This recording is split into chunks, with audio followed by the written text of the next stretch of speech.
I've always been drawn to things that happen to everyday people.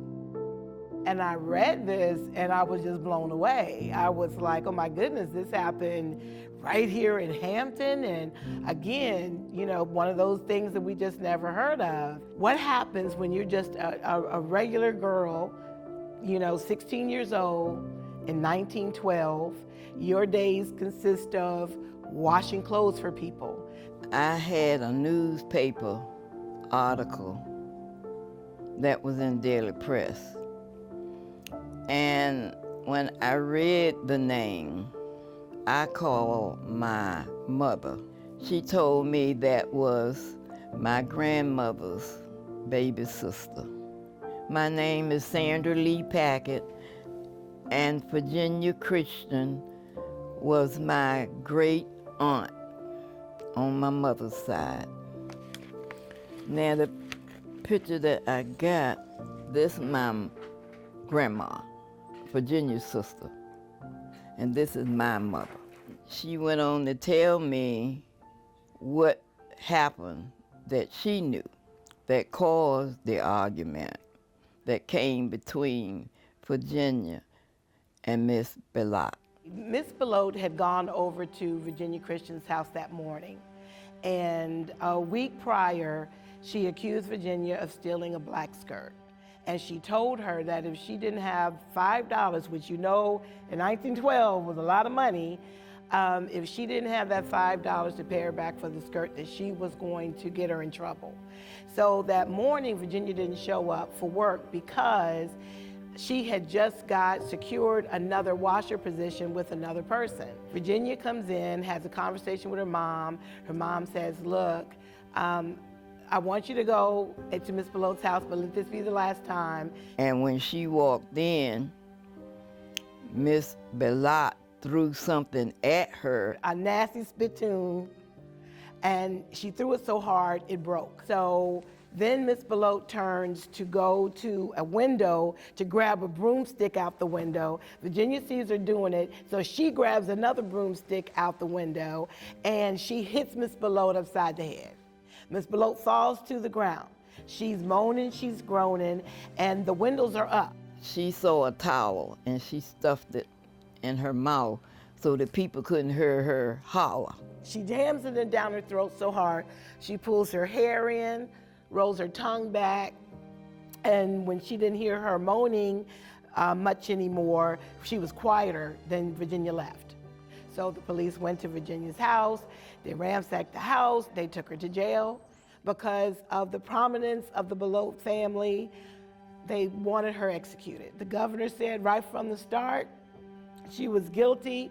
It was a heinous crime, worst crime he had ever heard of, and that was it. So her lawyers, they fought it. They had her sentence commuted for, I think, 30 days the first time. They put off the execution. People wrote to the governor. Her mother has a heartfelt letter that she sent to the governor begging for them to commute her sentence. And I'm quite sure everybody got this picture. That's Virginia. To me, she looked like she's afraid.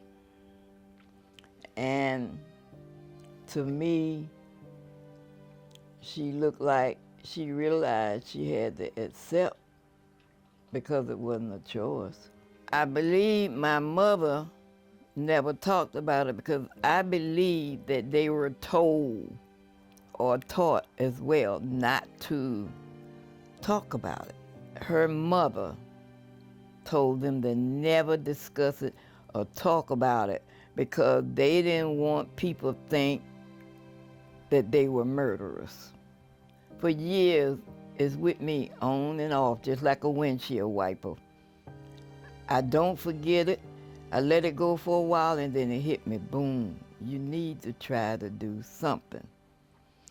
And then the only contact that I really had that kind of got me through when I read the book by Charles Vaughan that lived in Richmond, Grant Me to Live. It enlightened me on some things that was going on with my grandmother when I was a child, and I noticed.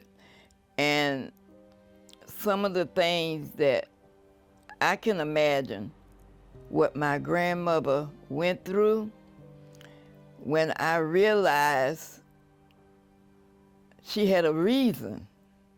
She wasn't afraid of anything except she was afraid of policemen, and especially in uniform, and she was afraid of white men. When I read that book, how all these policemen went in their house where they lived and dragged Virginia out and took her to jail.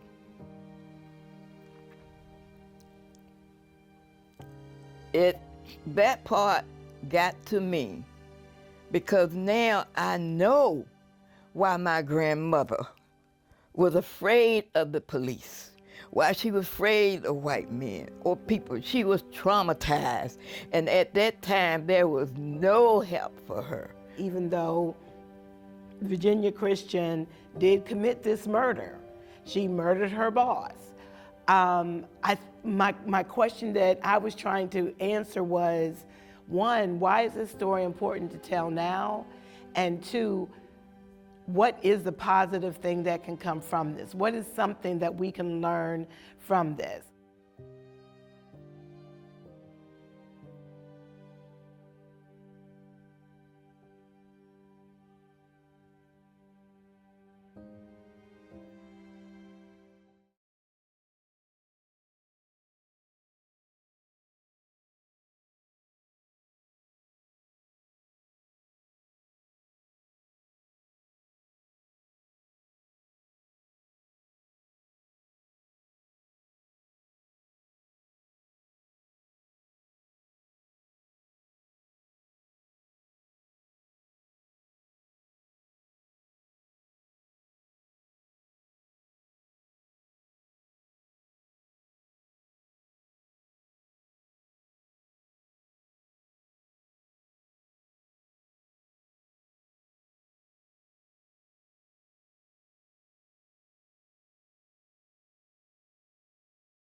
I grew up in Hampton. Behind Eaton Street, where I lived, was Washington Street.